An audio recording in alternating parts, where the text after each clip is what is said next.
现在七月又速成归月，打开柜门关，人间的习俗普渡，爱好兄弟大鱼大肉。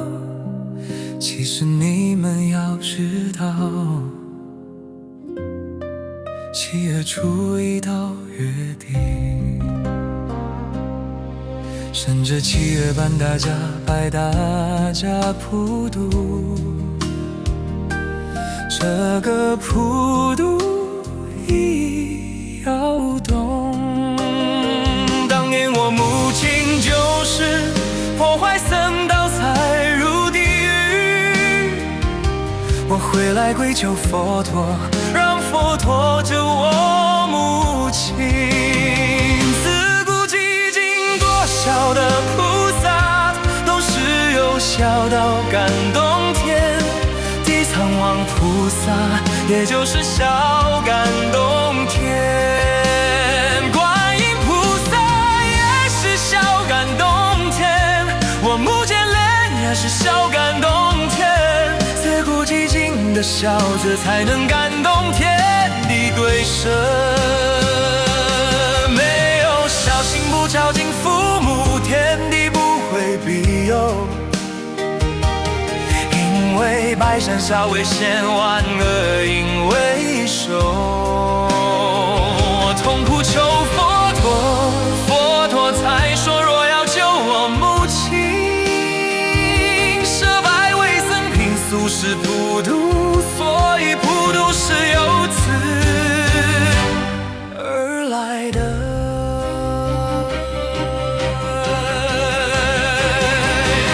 每逢都以7月，都想讨个吉利，希望在7月份能够安然的度过这个世界，正好也在普渡一些好兄弟。以世俗上来讲，都会祭拜一些神品，但是这些神品动物却成为了牺牲品，这也形成了他们的结束。鬼魂吃不到食物，尸体之物，所以只有吸食起来饱餐，这样听得懂否？尔等所祭拜的东西，应该要以素食为主，因为若是再用那些神品来祭拜的话，等于又在造下了另外一种业。本来是好意想要普渡他们，但是你用的方法不对，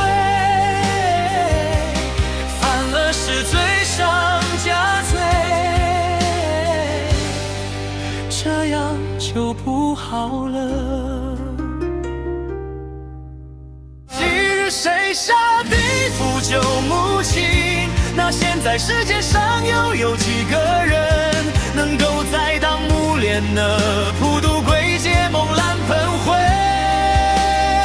即使从母莲救母开始，因其母遭罪业，所以坠肉的福受苦。每一个人皆是从福不所生，却有祖先对佛。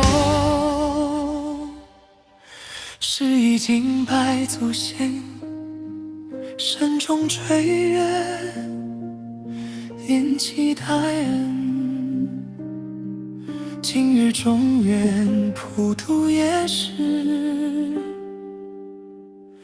要有此慎终追远之意。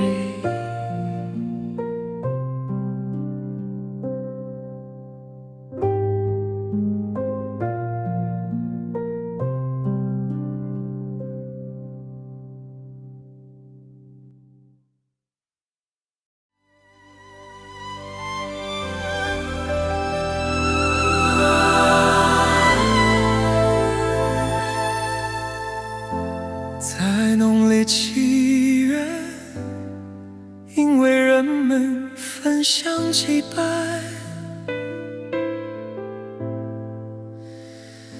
有拜上公平，所以有非常多幽魂聚集到有焚香祭拜的地方。在无心悦人的观念当中，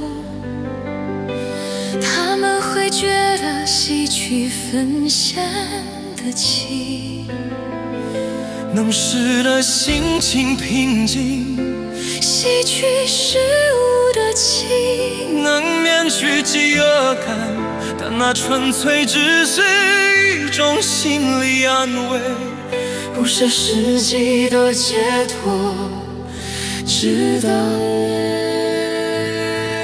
尤其修炼邪法的山妖水怪，如果有戏到人世间，祭拜祭爱若混世之气，会让他们更执着错误的修炼法，会更认为自己的错误修法是对的，是对的。